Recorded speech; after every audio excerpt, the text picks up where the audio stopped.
Click subscribe to get daily Manchester United content from passionate Reds, only on All for United.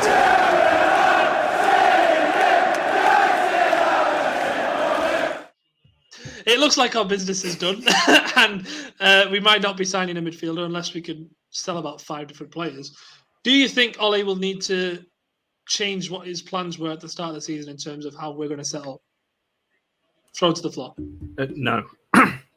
I think it just very simply from me, I think you can't go into well, it depends how good your squad is, I guess. And there will be an argument, maybe Stu and James will disagree with me, because obviously City and Liverpool do it and Chelsea to an extent. But for me, it depends on who you're playing. Like you can't, in my opinion, I don't think you should go into every game saying, right, same system, we're going to play the same way, the same 4-3-3, whatever it is, tactically against every team, because the way we played against Leeds will be completely different to the way we play against City. It'll be different to the way we play against Norwich. For me, I don't know whether anyone disagrees with that. So I think on a tactical point of view, I think it depends on who you're playing rather than 4-3-3, same system, no matter who we're playing. Because I don't think necessarily, we don't have the midfield to do it. I said Fred and McTominay were brilliant against Leeds, but I don't think they're going to be the best two to play against Southampton. So I think it depends on the opposition and the kind of systems that you're up against. I said at the moment, I just don't think we've got that midfield to be able to do it, to be able to do a consistent 4-3-3 in every single match. I'll probably agree with. I get that. I get the argument, but it's about having the plan A, and if the plan A is not possible, surely that plan A then needs to change. I think I'll build on what Connor says. I think given that we're not going to get a defending midfielder, I think it probably has changed from what he'd wanted. But I think now you've got to split it into two different midfields based on your opposition. Partly because of the opposition, and partly because Matic's legs can't play probably over 75% of these games. So I think you split the season in two. Anyone who's going to take the game to you, so probably top 6, top 8 and above, and then anyone who's going to drop back. And I think if you're playing a team that will drop back in a low block, you put a midfield of Donny van de Beek and Matic in. You break them down. You don't need that energy in midfield. But if you're playing against a team who will take the game to you, you want to hit on the counter, you need that energy. You play Scott McTominay and Fred, because then that keeps everyone fit. It means Matic doesn't suffer from any sort of burnout. Obviously, barring any injuries. I think an injury could send this all spiraling. But I think then you've got that tactical nous as well, where you're not having that same problem where McTominay and Fred are just struggling against the lower teams. And you'll also be able to reap the rewards of what Scott McTominay and Fred do offer, while also being able to implement Matic into this team. So I'm kind of in agreement with the lads, but I would go one step further and say that with the squad that he's assembled now, with the inclusion of Sancho, forget the defensive side of it, let's just talk about the front six then. With the inclusion of Sancho, Ole kind of has a more fluid bunch of options to use than what he had. He doesn't have to be static with Fred and McTominay or Matic and Donny van de Beek. He can run Pogba, Van de Beek, McTominay as a 3, and he can play Bruno, Cavani and Sancho up top. He can run a multitude of different types of players in different types of positions. And believe it or not, I had this conversation on the Tactics Show Thursday with Karthik, and I raised a point about Donny could play a 6. Now, everyone was telling me, and everyone keeps telling me, Donny can't play a 6, blah, blah, blah, blah, blah. But you're forgetting the intelligence of a professional footballer. And this is the point that I was making. An intelligent footballer can play anywhere on the pitch competently. I'm not saying he's a specialist. He can do it competently. And people like Donny, people like McTominay, people like Fred, as Connor, you would have noticed live, when they do the simple things, they're very competent footballers. And that's sometimes what you need. And James made a point about Dan James. People would look at him, and I saw loads of stuff on Twitter. Dan James is useless, get him off at half time. But he did more in that game by not touching the ball than he did when he touched the ball. And this is where people's eyes don't understand the game of football. Everybody talks about the eye test. I hear it all the time, and it pisses me off, really. Oh, he's not great on the eye. He's not great on this. Hold on. When you're in a live environment, you can actually see what's going on. when you're on the television, if you're watching the game and you're watching what's happening on the pitch, you can see what's going on. And so Ollie, in his wisdom, has designed a team that he can be really fluent with, and he can keep managers guessing, because we've got, when you look at our bench yesterday had Sancho on it, it had Martial on it, okay, it had Mata, you know what I mean? It had Matic. That's without Cavani and Rashford. Yeah, it had Van der Beek on there, you know, and that's without Varane, Cavani, and Rashford. Look, we know really to take us to the promised land, we probably do need a good specialist CDM. But when you actually look at the attacking talent that we've got and the competency around the pitch that we've got a really strong squad of players now, a really good, strong squad of players. And if you get those players playing right, and with I don't like the smile on the face analogy, winds me up, but as a collective that I talk about all the time, with a determination, you know, do we really need a CDM? Yes, we do, but you sometimes have got to go with what you've got. So just throwing it out there. Just on that question, do you think the signing of Varane offsets it? Look, I said in one of my very first shows, Connor, you may remember this because you're on with me. I made a point of a good centre-half, a good keeper, and a good CDM. That's your spine.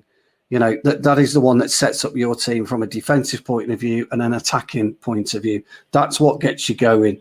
If you've got a good talking centre half, you've got a good communicative goalkeeper, a good communicative CDM who can get the play and the game flowing, you're solid. Now, with the addition of Varane, and I've made my point very clear about Henderson and De Gea in terms of Henderson being a more aggressive goalkeeper, being a more risk-taking goalkeeper, and that will complement actually Varane, Lindelof, and Maguire, whatever he does. Because when you think about where we are now, it also gives Ollie the opportunity to play a back five if he wants to, a three with two wing backs. The way that our squad balance is now, two additional players has completely changed it. Completely changed our balance, and Connor's right, and James is right. So I agree with the pair of you. Different types of teams, different types of not formations, but different players. As James added about James on Saturday, he's the right player for Leeds, but he wouldn't be the right player for Southampton. So that's the way I view it. That's just jumping on the back of it. Obviously, we all talk about it, and it's still going to be the talk until the transfer window ends. Do we need a CDM? All this kind of thing. What was really noticeable yesterday, and this was evident within the first 2 minutes, McTominay and Fred were working very well. One would sit, the other one would go as like a box to box. Whoever would go, the other one would stay back. Now, because they're both fairly, obviously people would argue about Fred. He's still a decent-ish footballer. He's not the six that we want. He's not that box to box that we want. He's not that attacking midfielder that we want. But those two together did work very well together. And even Pogba was coming back if they were both going forward. Pogba would then drop a little bit deeper. And the way that James and Greenwood were working, they were almost like split strikers at times, because there was a lot of occasions where Wan-Bissaka was left isolated on the right, which is never ideal. You had Fernandes playing almost like that Cantona role, again, like he likes to do, behind Greenwood, very, very high up, and obviously making those runs in behind. But that, again, is what Stu was talking about. The runs of James, the runs of Pogba that he was making as well, were pulling players out of the way, and that's what goes unnoticed. You need players that make runs off the ball to be able to create space for others, and that's what works so well. And like I said, all this discussion about needing a six and things like that, yes, maybe if we want to go and win absolutely everything, we probably do need a proper CDM. But what was brilliant to see yesterday was Fred and McTominay working much better than they ever have done. In one goes, the other one stays back. Whereas it's last season, we saw it a lot where it was both of them would sit back, and then it would the gap between Fred and McTominay and then Fernandes and Rashford, whoever was in that three in front of them, was so big we could never progress the ball to the attackers. Whereas now you had one of them sitting, the other one playing the ball into Pogba, Fernandes, whoever it was moving forward, and it was a lot, more cohesive and easier to get into attack, and that's why we dominated going forward, especially in the second half. Yeah, you made a good point there with that. When we see McTominay and Fred, we think, oh, why are we playing two DMs? But it wasn't that today. Yesterday. It was more fluid. And as Stu said, this United team is built to be more fluid, and I think that's what works with Pogba on the left, because it wasn't him on the left; it was sort of a free role, which is what Ollie went out and said it was. I'll use that lag break to give myself a breath. So it was a free role, which meant that if he came in, you had either a McTominay or a Fred to support him and create the overload while one would sit. And that's where the natural you sit, I go came in, and it sort of all just blended together. And I think that's the most exciting part of it, which for me says, yeah, it's a short-term fix, but maybe we do need that defensive midfield. James, you've been awfully quiet, so I'm going to ask you now. What do you think? Do you think we desperately need that, or? From what I understood of that question, I'll say I think it's obviously something we do need, and I think I'm probably gonna get pelters for saying this, but I think while we're not favourites for the title, while we're not expected to win the title, I think that there's City, there are better teams, but there is at least one better team in this league than us. So while we're in this phase, we're probably not desperate for one. I think if we don't have a holding midfielder by next season, then you start to think, is there any ambition here? But I think, obviously not judging on today, but I think I've got to be neutral and say that City are a better team than us in terms of depth. First team quality is probably pretty similar, I'd say now. But just City have that edge with the depth and everything, and that plays a big part of it. So while they're likely to win the league again, I think we really get this set of players properly settled, get this into a real working formula, gel them properly, and then add that final missing piece next year. And it could be sort of a Van Dijk situation at Liverpool, where you've got a very good team around him.